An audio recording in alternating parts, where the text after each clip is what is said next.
Wardlow being wasted by AEW. Swerve and Hangman face off with the GOATs, and we hear Cody Chants at AEW. John Moxley of the BBC group take on Dax Hardwood in a match. Brutal match with both of the guys being entertaining in the match. I need to know, is John Moxley in any interesting storyline? Is anyone in AEW in any interesting storyline? I'm being a bit negative for no reason, since this match has some cool spots. Like, they headbutt each other in the forehead and also scratched each other. And what was the most weird thing to me is that Moxley didn't bleed this time. Anyways, this match ended with Moxley choking out Dax, but he didn't let go of the hold until Cash came out to help his bro, prompting Cesaro to come out to help his bro. I won't even begin to talk about Cesaro, as he just can't be a main guy anywhere. Ultimately though, the big black cock stands tall. Dax Hardwood is an underrated singles wrestler.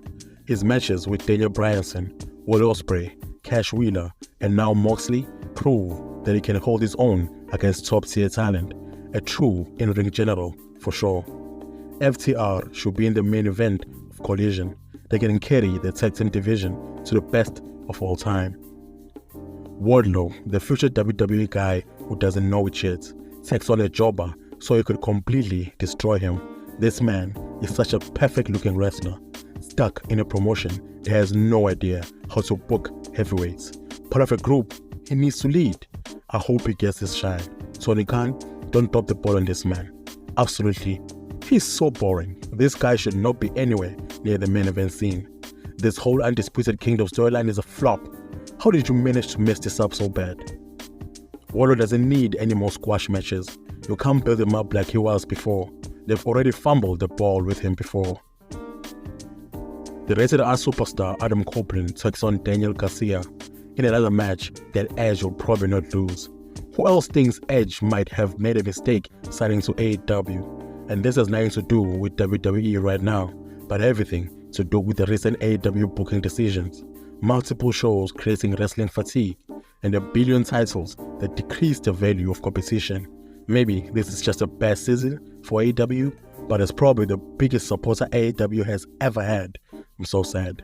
So sad. Anyways, the match ended in a DQ with Christian Cage and his goons. Christian Cage is one of the better things in AEW, but it's become predictable. I must say, it's cool how he literally got a MILF by his side now. I still don't think the belt has that level of importance, even though Edge and Christian are fighting for it. I guess that's just me. Christian Cage is the next level heel. Hope he gets a run as the AEW World Champion, one of the most underrated wrestlers ever. The crowd is chanting Christian sucks to the patriarch. It seems like they all have daddy issues. Now, for our champion, Samoa Joe, the man who beat MJF after I thought he would be forgotten in the roster like Keith Lee and Miro. With his intimidating voice, he talks about how Swerve and Paige fought for 30 minutes just to draw. He clowns them and the company for glorifying mediocrity. He adds, saying now he has to be in a three-way at Revolution because of their failures. But even if that's the case, they still don't have a chance. Then Swerve comes out with a dancing press. I know I'm in the minority here, but Swerve's entrance looks goofy to me. But anyhow, he forgets his lines for a second, but people laugh it out. He tells Joe he wants to be the greatest of all time. For 15 years he's been climbing, trying to be at the top. And this year, he's proven that.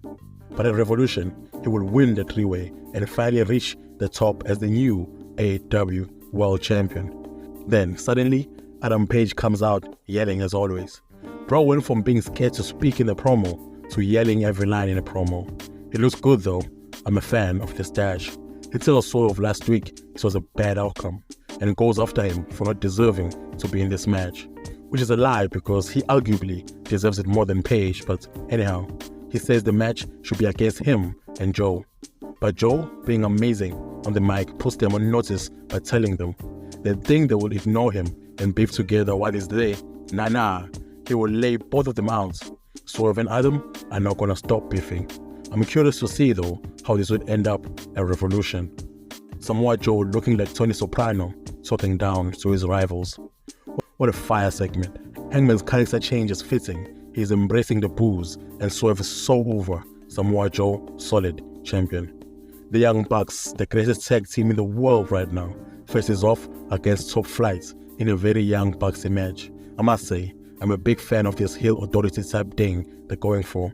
I wish they could continue with this and use it to build mega stars, since AEW lacks those so much. This match though, they didn't have that many close counters like they usually do, because it finished very fast with the Young Bucks taking the W. Next, there's Tony Schiavone interviewing them.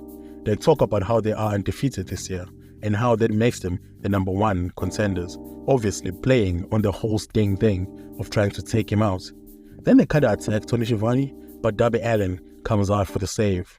Now, I think AEW was trying to do some kind of a pipe bomb here, because Darby took the mic and started talking about the original AEW mission statement, how AEW progressively became a show where those at the top only hire their friends. He makes a reference to when he was first hired, stating that the EVP that hired him wasn't the Bucks or Kenny Omega, meaning obviously Cody Rhodes, with some people chanting along. I don't know if this is smart on behalf of AEW or not, but anyways, he then concludes by saying he knows they want to be Sting's last match, and he accepts kind of botching that, but it's fine. I like that Darby Allin shows some respect to Cody Rhodes.